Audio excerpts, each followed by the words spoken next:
India's where global ambitions go to die. Harsh, maybe, but look at the track record.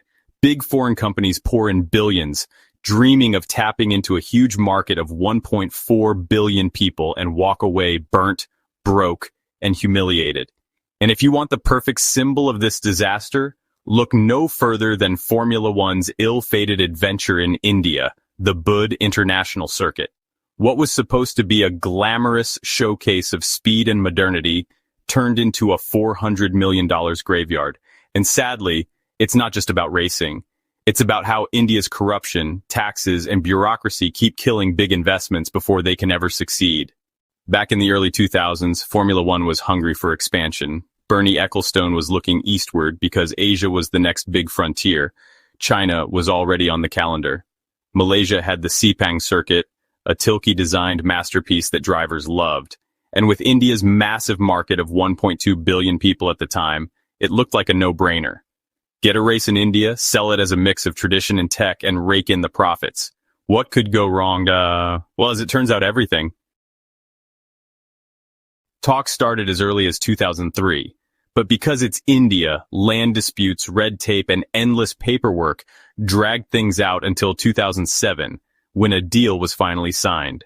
The race would be hosted at the brand new Budd International Circuit, part of JP Sports City in Greater Noida. The project was massive, 5,000 acres designed to host cricket, hockey, and Formula One. It sounded futuristic, like India was ready to step onto the world stage. Spoiler, it wasn't. And credit where it's due, the track itself was stunning. A proper Tilke special, but one of the good ones. 5 kilometers long, 16 corners, huge straights, and a 1.2 kilometer back straight where cars could hit 320 kilometers per hour. It had flowing sections inspired by Spa and Suzuka with the sheer speed of Monza.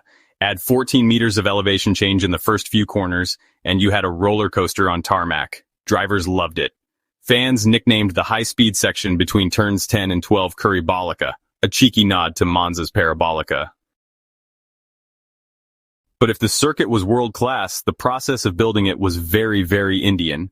Delays in acquiring land, construction setbacks, and of course, the 2008 global financial crisis. Everything was late, everything was over budget. The race was supposed to debut in 2010, but it got pushed to 2011. Classic case of Indian time. Everything takes twice as long, costs twice as much, and delivers half the result. Finally, October 30th, 2011, the dream became reality. The inaugural Indian Grand Prix. To be fair, it was a spectacle. Vettel dominated from pole to flag. No surprises there.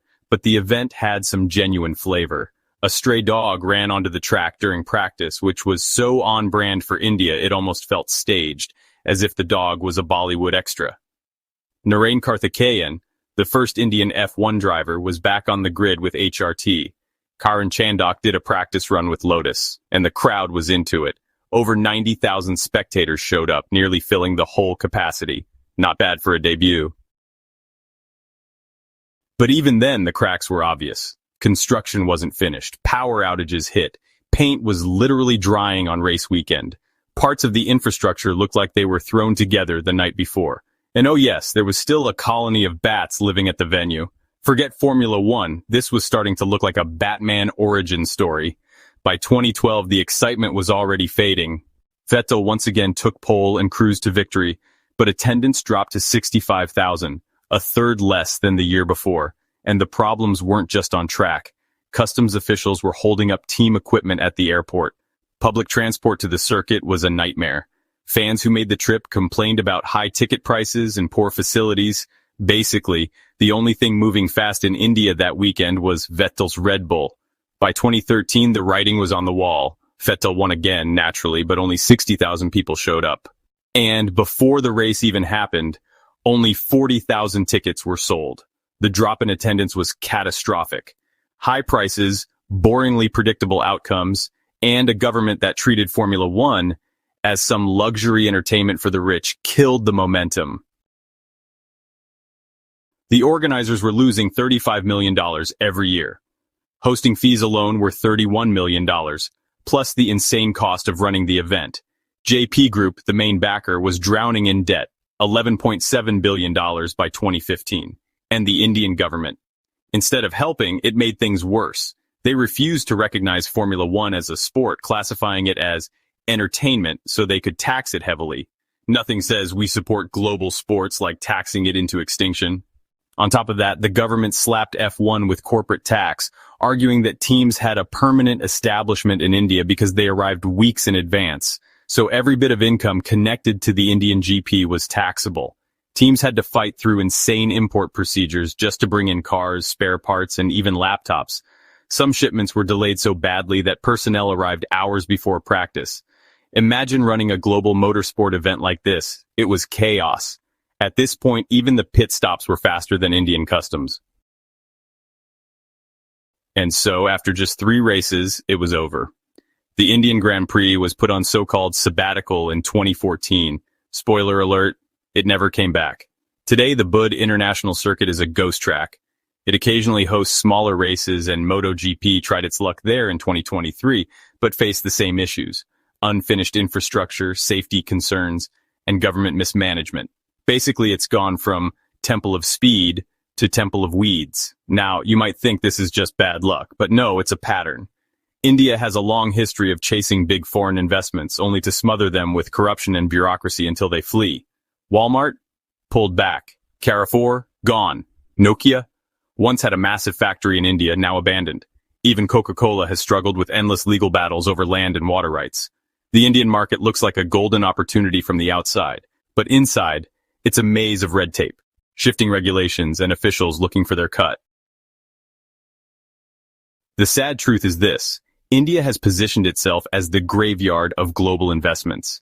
Companies come with dreams of reaching hundreds of millions of customers, but they forget the system they're dealing with.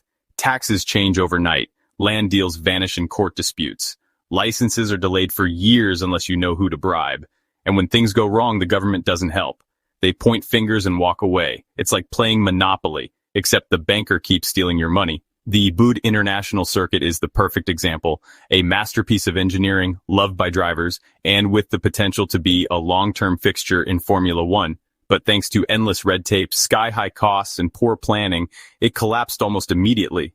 And instead of fixing the problems, India buried the whole project under taxes and bureaucracy until it became unsustainable. And here's the irony. Today, Formula One is booming. Global audiences are growing thanks to Netflix and social media. Markets like the US, once written off, now host 3 races. Saudi Arabia, Qatar, Azerbaijan, all invested and reaped the rewards. Meanwhile, India, with its huge young population and growing middle class, could have been a key player. Instead, it's stuck with an abandoned $400 million track that people only remember through YouTube highlights. Talk about leaving money on the table and then setting the table on fire. Will Formula One ever return to India? Honestly, no. Not unless the government changes its approach completely. And given the way things are run, don't hold your breath. Drivers and fans might love the Bud circuit, but F1 has moved on. The sport doesn't need India anymore. So what's the lesson here? Big markets aren't everything. It doesn't matter if you have 1 billion people if your system makes it impossible to do business. Foreign companies will always take their money somewhere else, somewhere stable, efficient, and welcoming. That's why China, Malaysia, Singapore, and the Middle East have thriving F1 races, while India's stands are empty and crumbling. In the end, the Bud International Circuit isn't just the story of a failed Grand Prix, it's the story of how India repeatedly sabotages itself. Corruption, red tape, short-term thinking, they turn billion-dollar dreams into billion-dollar disasters. And until that changes, India will keep being the place where global ambitions go to die.